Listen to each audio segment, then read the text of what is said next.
Salut à tous et à toutes. Alors on se retrouve pour une nouvelle vidéo. Donc c'est toujours dans les défis Road to 2000. Donc on est en route vers les 2000, doucement mais sûrement. Et dans cette vidéo, je vais te montrer deux parties classées. Pareil, il y a un enseignement à tirer de ces deux parties qui est le même enseignement en fait pour les deux parties qui est super intéressant et qui pourront t'aider, je pense. Donc je te présenterai ça direct. Avant ça, tu peux t'abonner pour être au courant quand il y aura des prochaines vidéos. En plus là, il y a deux vidéos que je prévois qui vont être vraiment sympas. Elles sont toutes sympas, mais bon, encore plus sympas que d'habitude. Et n'hésite pas à mettre un like pour soutenir la chaîne et si t'aimes bien le contenu. Et mets-moi un commentaire aussi si t'as envie. Je te répondrai bien sûr comme d'habitude. Alors tout de suite, les deux parties que je vais te montrer. Donc comme tu vois, je suis remonté au-dessus des 1300, donc là je suis à 1317, donc ça a fini par se stabiliser et tout. J'ai une petite série de victoires là sympa, donc c'est vraiment cool. Donc c'est bon, je suis à peu près stabilisé au-dessus des 1300 je dirais. Et je joue contre un joueur américain donc qui s'appelle Last Turtle. Donc ça me fait assez rire ce nom, tu vas voir pourquoi dans la partie, c'est très drôle. Alors, donc il commence par jouer E4, donc je joue ma pirque. Il défend le pion que j'attaque. Ok. Je vais faire mon fou de Fianchetto comme dans toute pirque. Il développe son fou là, ok, pourquoi pas, c'est intéressant. Il faut faire gaffe parce que des fois, il y a l'attaque de ce pion là, ça peut être assez dangereux. Mais je te montre rapidement. En gros, comme ça, mais là on a le temps de rocker donc ça va. Mais il y a des fois on n'a pas le temps de rocker quand il va plus vite.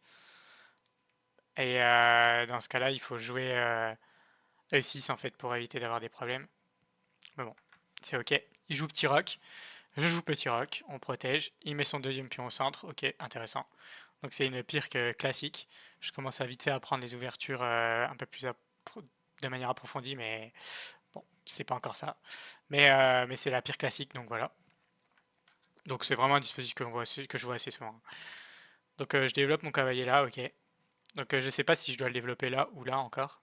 Ou je dois d'abord développer mon fou là pour aller supprimer ce cavalier. Il décide de jouer le pion là, ok intéressant, il m'empêche d'aller avec mon cavalier et potentiellement mon fou là plus tard. Je pousse en E5. Donc là, soit prendre, soit laisser la tension, soit pousser. Donc il décide de prendre, je reprends. Et on a la fameuse structure que j'ai l'habitude de jouer même avec les blancs, donc dans l'attaque est-indienne. Donc où, en gros là il n'y a plus de pions sur cette colonne. Et on va avoir des plans un peu comme dans l'attaque est-indienne en fait, où je vais jouer ça. Enfin je pense qu'il faut jouer ça, hein. Je vais essayer de placer des cavaliers genre là ou là. Des fois, je vais ramener mon cavalier comme ça. Bref. Donc là, il me cloue mon cavalier. Je décide de lui chasser directement son cavalier. Son fou, pardon. Parce qu'il est assez gênant.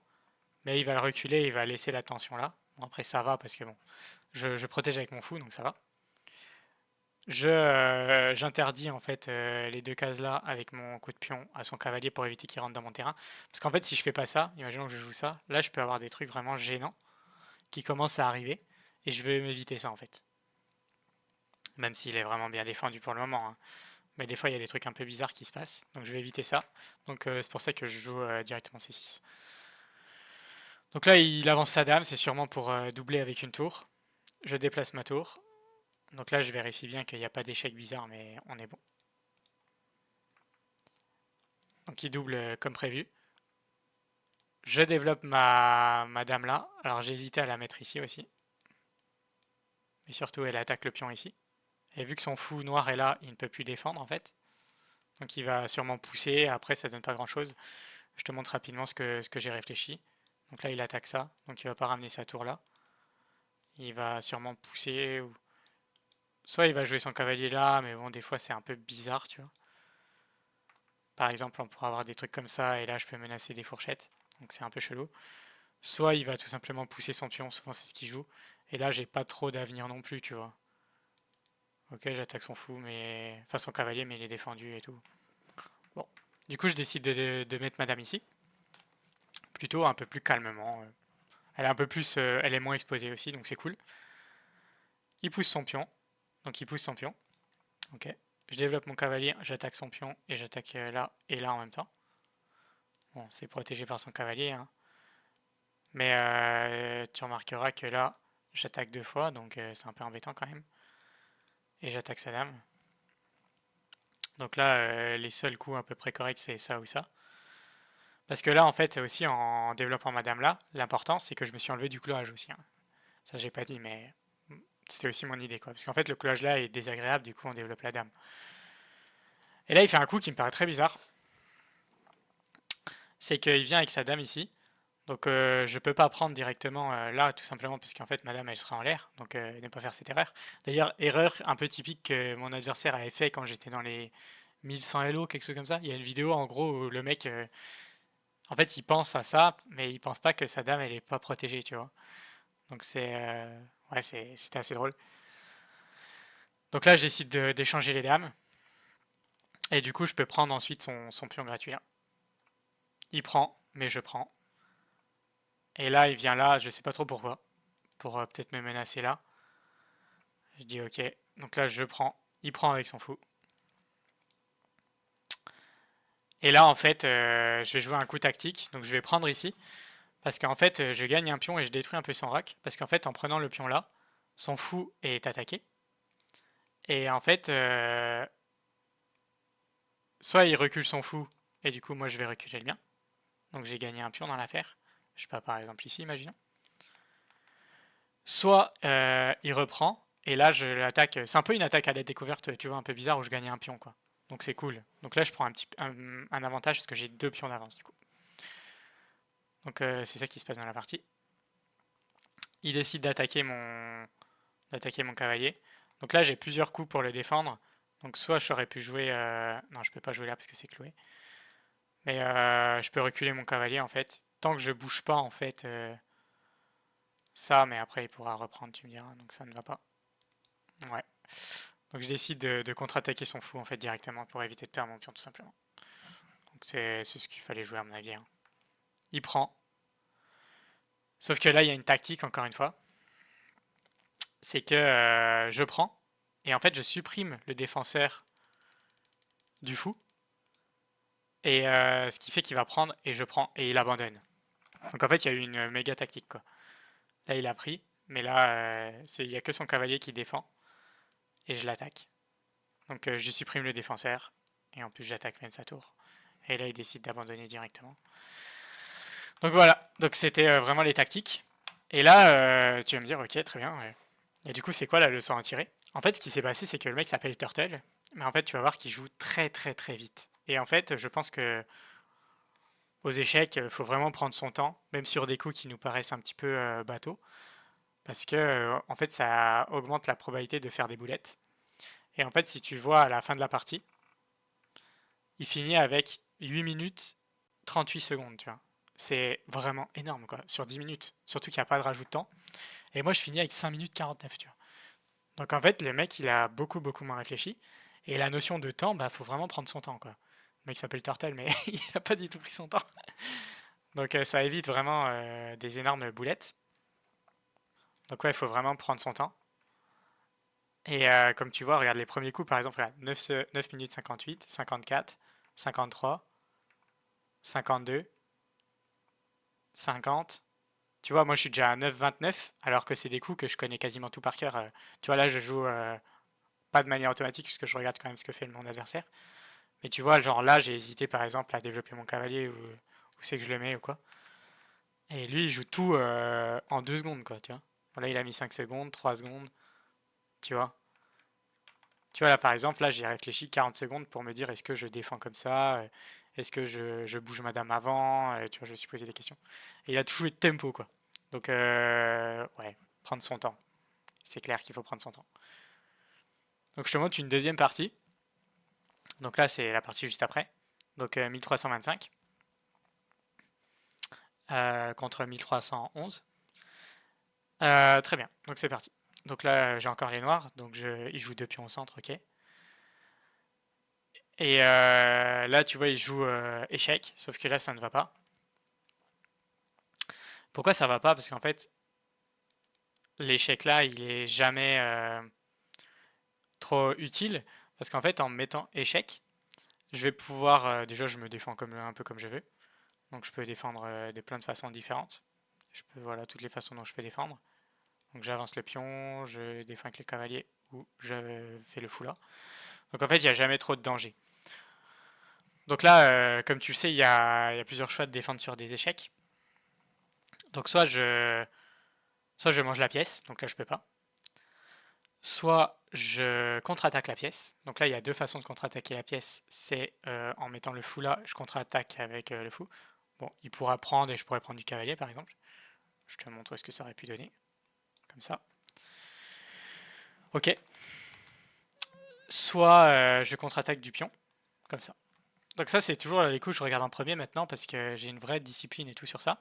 Parce qu'en fait, c'est les coups les plus forts. Donc si les coups les plus forts passent, bah en fait, je vais le jouer et j'ai pas besoin de calculer le reste des coups qui sont théoriquement moins forts souvent. Comme le déplacement de mon roi. Bon là, je peux pas déplacer mon roi, mais t'as compris.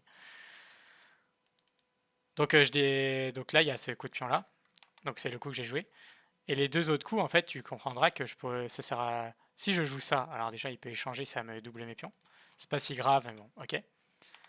Et si je joue un coup de cavalier comme ça, en fait, mon fou, il va bloquer mon cavalier va bloquer mon fou. Il va bloquer peut-être un peu ma dame. Là, je suis cloué, tu vois, c'est un peu chiant. Même s'il peut pas attaquer mon cavalier.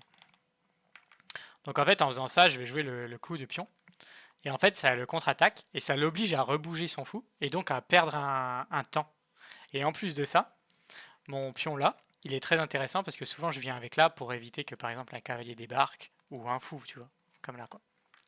Donc c'est pas du tout un coup que j'ai perdu quoi. Donc là il recule et là je vais pouvoir continuer mon setup et développer en fianchetto. Ok, il vient m'attaquer, il développe ses pièces et je petit rock.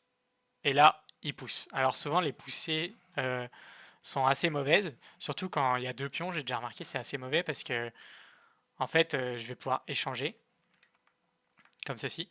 Et après, ce pion-là, il est assez difficile à défendre en fait, parce qu'il est extrêmement attaqué, et c'est vraiment ouais, c'est très dur de le défendre en fait, hein. Tout simplement, c'est vraiment pas évident. Parce qu'en fait, après le cavalier G4, j'attaque son pion, il le défend qu'une fois, et là, il est obligé de faire des coups comme ça.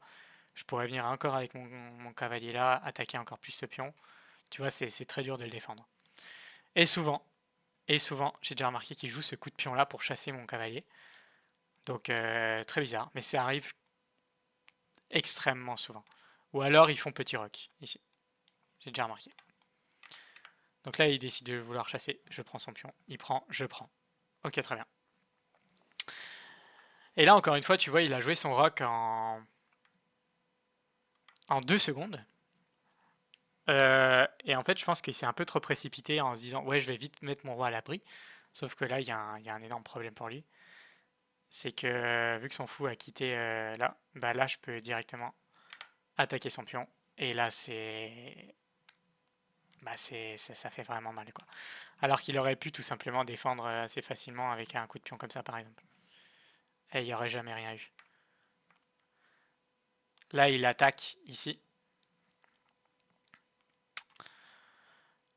Donc, ok, pourquoi pas. Sauf qu'il se dit, ouais, je vais faire une fourchette et tout, mais il n'y a jamais trop de ça, quoi. Mais bon, je décide quand même de prendre mon temps, parce qu'en fait, sa tour ne peut pas s'en aller, là. Donc, je décide de prendre mon temps et de protéger mon pion tranquille, quoi. Comme ça, si jamais il mange, tu vois, il peut pas, c'est trop protégé. Et là, sa tour reste dans le mal, quoi. Donc le meilleur coup, ce serait un cavalier comme ça. Et là, bon, bah, tu comprendras que c'est vraiment très compliqué pour lui. Donc j'ai essayé de défendre. Et là, il place son cavalier là. Sauf que il me donne gratos son cavalier. Donc là, j'ai hésité. Je me suis dit, est-ce que je prends sa tour ou son cavalier qui est au bord? J'ai décidé de prendre son cavalier parce que déjà, c'est plus rentable. Parce qu'une qualité, je préfère avoir une pièce mineure de plus. En plus, j'ai déjà deux pions d'avance. J'ai déjà deux pions d'avance. Donc les deux pions centraux en plus. Enfin, j'ai eu les deux pions centraux. Moi, il m'en reste un, mais surtout, j'ai eu son pion de l'aile là. Donc j'essaie de prendre son cavalier. Voilà, c'est mieux. Là, il attaque mon pion. Je développe mes pièces. Et là, faut continuer tranquille. Faut pas se précipiter. je replace mes pièces, voilà, parce qu'en fait, il y a toujours, une fois que tu as pris des pièces, j'ai remarqué aussi qu'il y avait toujours une période un peu de stabilisation dans la position. Donc là, je décide de prendre mon temps. Et en fait, bah là, je prends vraiment mon temps, je mets des fourchettes. Donc là, il continue d'essayer de me contre-attaquer et tout, c'est pas mal joué. Mais je prends, il prend. Et là, là, il y a une enfilade en plus. Donc tu vois, en fait, il faut vraiment prendre son temps, quoi. Parce qu'en fait, une fois, tu vois que là, il arrive dans cette position, il n'a pas dépensé beaucoup de temps. Son petit rock, il l'a joué en 2 secondes, et en fait, il a perdu la partie là-dessus. Donc en fait, il se précipite, il serait très précipité. Bon, moi, à l'inverse, je suis un peu une tortue des fois, je t'avoue. Des fois, je réfléchis beaucoup pour des trucs bon, qui sont moins importants, quoi. Et je me retrouve mal au temps à la fin, mais bon, c'est une autre histoire. Mais vraiment, faut jouer chill, en fait, hein. Donc ouais, les échecs, c'est vraiment un jeu chill, faut vraiment prendre son temps. Ouais, faut jouer tranquille, quoi, en vrai. Donc là, je prends mon temps, je calcule bien, je mets une enfilade, il déplace, je prends, il prend, voilà. Puis là, je sais qu'il n'y a plus grand chose qui m'inquiète, peut-être sa dame encore, mais tranquille. Il joue là, je joue là, il menace là, le pion là, avec sa dame. Donc tu vois, faut toujours jouer chill et tout. Je défends, tranquille. Donc là, il peut pas prendre, parce que ma dame, elle défend comme ceci, et il y a aussi mon fou qui descend en arrière. Il provoque ma dame, ma tour. Donc là, pareil, faut pas trop s'affoler. Je déplace mon pion, voilà. Je me dis, au pire, il échange. Moi, ça me dérange pas parce que j'ai trop d'avance, en fait. Donc c'est ok. Il prend. Et là, j'ai 3 façons de reprendre son fou. Donc, soit je reprends avec mon fou en arrière, comme ça. Soit je reprends avec ma tour. Soit je reprends avec mon roi. Alors là, en fait, ce qui s'est passé, c'est que ce que je me suis dit, c'est que déjà reprendre avec mon fou, c'est peut-être le moins fort, je dirais. Parce que mon fou, là, il est bien, tu vois. Il fait batterie et tout, donc c'est ok. Reprendre avec ma tour, c'était ok, mais après, ça m'enlève un peu de la colonne. De la colonne semi-ouverte, donc ok. Et reprendre avec mon roi, en fait, mon idée, c'était en fait, je me suis dit que s'il venait ici, ou ici, il menaçait un gros danger pour mon roi en venant comme ceci en fait. Et il aurait, après je me serais enfui avec mon roi, et tu vois, il aurait pu venir ici, ça aurait été gênant. Je te montre. Du coup, imaginons que je joue ça. Et là, il joue ça. Et là, tu vois, il menace des trucs comme ça, et ça peut être assez désagréable. Imaginons que je joue un coup de pion. Il vient là. Donc là, je viens ici. Donc là, il est menacé. Tu vois, il peut venir là. Et là, je viens là, par exemple. Puis après, il peut venir là. Et là, je viens là. Puis après, tu vois, ça peut. C'est pas très ultra grave, tu vois, mais ça peut vraiment devenir très chiant, quoi. Tu vois, ce genre de truc, quoi. Voilà. Puis après, il peut venir là, par exemple. Tu vois, menacer madame. Tu vois, ça peut vraiment devenir très chiant, quoi. Donc, je me suis dit qu'il allait se dire que ça pouvait être une bonne idée. Et en même temps, je me suis dit que s'il venait ici, après s'il vient là, tu vois, je peux le voir, quoi. Tu vois, je peux tout de suite anticiper, jouer par exemple le fou là, je contre-attaque sa dame, tu vois, il peut pas venir et tout, quoi. Ok. Mais il s'est dit, bon, il faut qu'il tente un truc. Donc du coup, je me dis, s'il vient là, bah en fait, je peux jouer une découverte, et là, il perd sa dame nette en plus. Et il peut même pas reprendre mon fou parce qu'elle est protégée. Et c'est ce qu'il a joué dans la partie. Donc je me suis dit, ça va terminer la partie en plus de ça. Je prends, et il abandonne. Voilà. Donc voilà pour ces 2 parties qui sont assez intéressantes. Donc en fait, il faut vraiment prendre son temps, jouer tranquille, pas trop se précipiter et tout ça, parce que dès qu'on se précipite, en fait, on fait souvent des conneries. Voilà, c'est le résumé de ces 2 parties. Et ça m'a fait beaucoup rire que le joueur qui s'appelle quand même Last Turtle joue aussi vite. Enfin bref, pourquoi pas. Donc voilà, donc si cette partie elle t'a plu, eh ben, n'hésite pas à mettre un pouce, mets-moi un commentaire, dis-moi ce que t'en as pensé, et dis-moi si toi aussi tu joues peut-être un peu vite des fois, ou si tu joues trop lentement comme moi dans certaines parties. Et bah, d'ici là, porte-toi bien, et je te dis à la prochaine. Salut!